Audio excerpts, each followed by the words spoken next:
Heute zeigt euch Sebastian Legrand, wie ihr manuelle Anpassungen in der Options-App vornehmen könnt. Hallo, mein Name ist Nicola von Börse und Co. einfach erklärt und nun wünsche ich euch viel Spaß. Ja, Nicola, danke für die Einleitung und ja, wieder mal Dankeschön, dass ich hier sein darf und hallo an alle an den Bildschirmen. Ich freue mich sehr, dass wir heute ein bisschen mehr im Live quasi sind und du siehst die Options-App hier bereits. Ja, wenn du jetzt sagst, hey, das ist komplett neu, dann am besten nochmal eine der anderen Videos ansehen hier auf dem Kanal bei der lieben Nicola, wo wir ja auch schon, ja, ich glaube, 2 Videos jetzt gemacht haben. Ne? Und das erste Video zeigt ja auch viel von der Einführung. So, wo befinde ich mich hier? Ich bin in der Options-App und zwar bin ich gerade hier im Dashboard und du siehst, hier ist schon ordentlich was am Blinken so gesehen. Ja? Man sieht hier eine Gesamt-GOV, ich habe 4 laufende Trades und hier unten in der Tabelle sind diese laufenden Trades drin. Ja? Die habe ich jetzt gerade in Vorbereitung alle eröffnet. Und ja, du siehst, die Profits sind hier eher negativ, ne, oder nah an der Null. Da ist noch ein bisschen Slippage drin. Das heißt, ja, die wabern da eben so herum. Und das, was wir eben zeigen wollen in dem Video, ist ja, wie kann man auch bei laufenden Trades Anpassungen vornehmen? Wenn ich zum Beispiel sage, okay, ich habe einen gewissen Take Profit definiert, den möchte ich aber ändern. Oder ich möchte meinen Stop-Loss anpassen. Oder ich möchte vielleicht sogar meine Position ausstoppen. Ich möchte also in irgendeiner Art und Weise eingreifen. Und genau darum soll es heute gehen. Und wir schauen uns dafür natürlich die Trades an, die hier schon drin sind. So, wir fangen zunächst mal hier an mit den Core Spreads, die hier unten drin sind. Und zwar erkläre ich das Ganze, was hier mal steht bei den Stops. Ich mache das mal ganz groß. Und da sehen wir hier bei dem markierten Call Spread zunächst einmal, ich erkläre mal die ganze Zeile. Ja. Hier um 11 Uhr, 17 und 18 Sekunden wurde für die Default-Strategie quasi dieser Call Spread hier eröffnet. Der Call Spread, den kann ich auch in der Konfiguration nachsehen. Das ist hier, dass ich hier drauf gehe. Das heißt, ich habe hier einen ganz normalen Call Spread definiert. $2 soll der Short Call bitte einbringen. Danach hat er die Strikes gesucht entsprechend und 20 Punkte darüber soll bitte ein Long Call gehandelt werden. Und ich habe ja noch ein Profit Target bei 50% eingerichtet. Das heißt, wenn hier die Hälfte vereinnahmt ist oder den Gewinn mitnehmen und ein Stop Loss bei 100%. Das heißt, wenn sich der Preis jetzt verdoppelt hat, dann soll er noch besser ausstoppen und zwar den gesamten Spread. So, das nochmal nur ganz kurz. So, und dann sehen wir diesen Call Spread, der hier gehandelt worden ist. Und bei Strikes sieht man auch, welche Strikes hat er denn rausgepickt. Ja, der hat also den Short-Kontrakt, den Short Call bei 6.300, der inzwischen bei 1,55 $ liegt. Und der hat den Long Call-Kontrakt bei 6.320 gewählt. Ja, 20 Punkte darüber ist kein Wunder, weil das haben wir ihm ja auch gesagt, ne, dass es 20 Punkte darüber eröffnen soll. Der liegt aktuell bei 25 Cent. Das heißt, man sieht hier auch die Live-Preise. Ja, Quantity ist 1 von 1, das heißt, er sollte eine öffnen, hat es auch geschafft. Und der Open Price dieser ganzen Combo liegt bei 1,40 $. Das sehen wir hier. So, und hier haben wir dann die Stops oder ich sage mal, Profit and Loss Actions, kann man sagen. Wir sehen hier zunächst mal 2,80 $, da ist der Stop Loss. Ja, ist kein Wunder, ne? Wir haben gesagt, bei 100% bitte ausstoppen, also bei Verdopplung des Preises. Und das ist eben das Doppelte von der Eintrittsprämie von 1,40 $. Also auch doch ein bisschen kleiner machen. So. Und es gibt noch ein PT, ein Profit Target, nämlich bei 70 Cent. Also wenn diese Combo sich halbiert hat vom Preis, das ist eine Stillhalterposition, das heißt, wir haben 70 Cent dann eingenommen. Ja, bei 70 Cent soll er bitte einen Stop ausführen auf die Combo 6.300 Short, 6.320 Long. Ne? Und darauf soll er das ansetzen. Das heißt, die ganze Combo soll dann ausgestoppt werden. Ne? Wäre jetzt hier zum Beispiel nur der Short-Kontrakt, würde man ganz genau sehen, okay, hier wurde ein Profit-Target oder ein Stop-Loss nur auf den Short definiert und nicht auf den ganzen Spread. So, und es kann ja sein, dass wir jetzt sagen, oh, ich möchte, warum auch immer, möchte ich den Stop-Loss zum Beispiel anpassen. Was machen wir dafür? Nun, du siehst hier oben über der Tabelle verschiedene Icons. Da kannst du im laufenden Betrieb einen Trade anwählen, auf den du ändern möchtest. Das machen wir jetzt mal mit dem unteren, der muss also selektiert sein. Und dann klicke ich hier oben auf dieses Symbol. Ja, da steht Open the Trade Settings Dialog.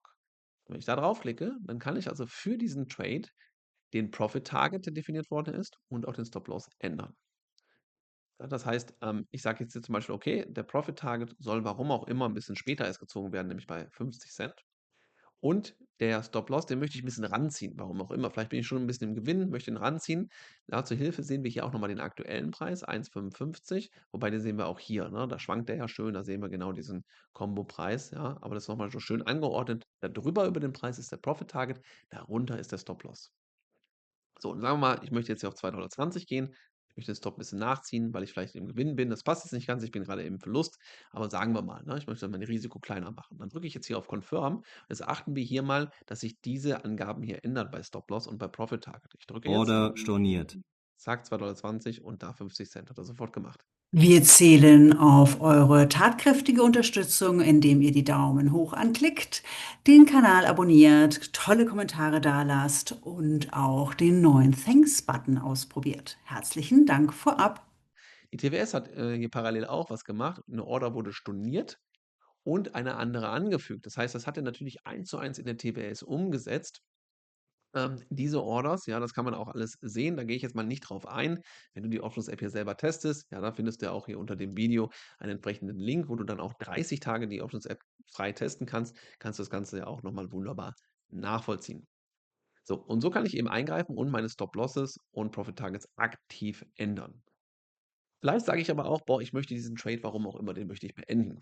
Ja, der ist mir zu heiß gelaufen. Diesen Trade, ich habe nach Regelwerk, 'ne Anpassung vorgenommen, deswegen möchte ich den ausstoppen.“ Oder der ist im Gewinn und ich möchte diesen Gewinn jetzt mitnehmen, egal welchen Profit Target ich vielleicht vorher im Plan hatte.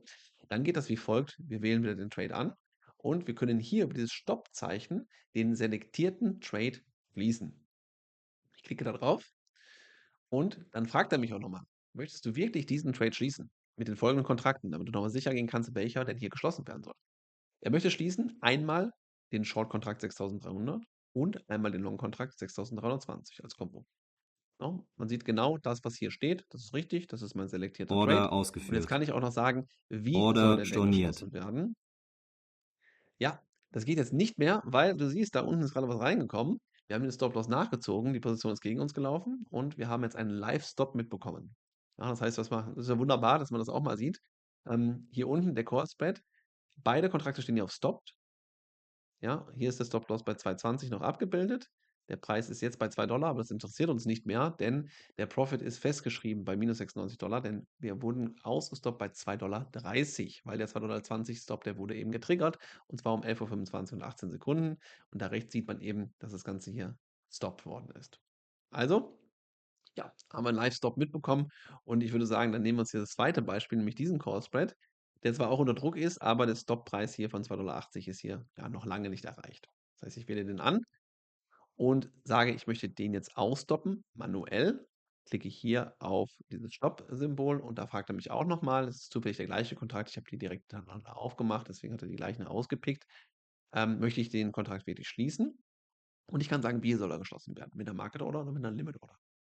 Mit der Market Order, zack, sofort raus, passt. Mit einer Limit Order versucht er zunächst einmal kleine 5 Cent Anpassungen zu machen, um möglichst einen besseren Preis zu erzielen. Ich bin ganz ehrlich, bei den SPX-Kontrakten macht das meistens in diesem liquiden Markt nicht viel Unterschied. Aber stell dir vor, du handelst mit illiquideren Underlyings und die wollen wir in Zukunft hier auch noch in der Options-App anbieten, dann macht das natürlich durchaus einen Unterschied. Ja, ich mache das Ganze jetzt mal tatsächlich mit der Limit Order, gehe auf Close Trade und dann geht es auch relativ Order schnell. storniert. Ja, Order ausgeführt. zack, und er ist ausgeführt. Ja, wurde ausgestoppt zu 1,90 um 11:27 und eine Sekunde. Und wir sehen, der Stop-Loss steht hier noch 2,80, weil der war ja ursprünglich eingestellt. Ne? Das Ganze wurde jetzt manuell gestoppt. Übrigens, wenn ich das hier ein bisschen kleiner mache mit der Breite, sehen wir hier auch Stopped in Klammern manually closed. Ich habe den manuell geschlossen hier über dieses Symbol. Und der hier ist in einen regulären Stop-Loss reingelaufen. Das haben wir ja gerade live mitbekommen. Ja, und so können wir eben Anpassungen vornehmen, wie wir das wollen. Jetzt laufen ja hier beispielsweise auch noch Trades. Das heißt, ich könnte jetzt auch zum Beispiel auf 'n Iron Condor 'n bisschen komplexeren Trade klicken, gehe hier auf diese Anpassungen und könnte auch hier sagen, hier ist die Palette natürlich an Einzellegs größer. Ich möchte den Profit Target anpassen oder wie auch immer, ja?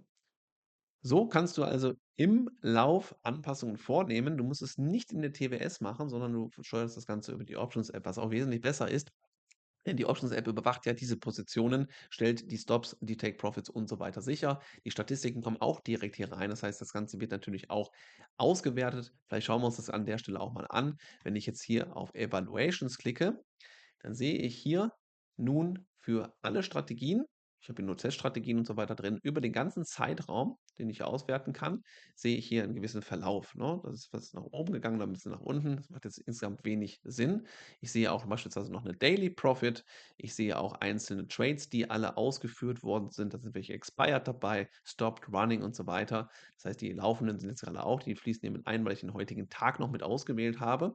Und so siehst du eine komplette Statistik, die du auch übrigens exportieren kannst und so weiter und so fort. Ja, also von daher, die Options-App ist nicht nur ein Automatismus hinsichtlich Ausführungen, Trade-Setups, sondern eben auch ja, komplette Überwachung, Anpassungsmöglichkeiten gibt es hier, sowie natürlich auch die ganzen Auswertungen, die das Ganze nach sich zieht. Gut, und damit habe ich hier, denke ich, live mal ein bisschen was gezeigt, was die Options-App auch kann, was vielleicht der ein oder andere Options-App-User vielleicht auch noch gar nicht so auf dem Schirm hatte. Und ja, bedanke mich nochmal bei dir, Nicola, für die Plattform, die du mir natürlich auch hier oder uns mit der Options-App gibst.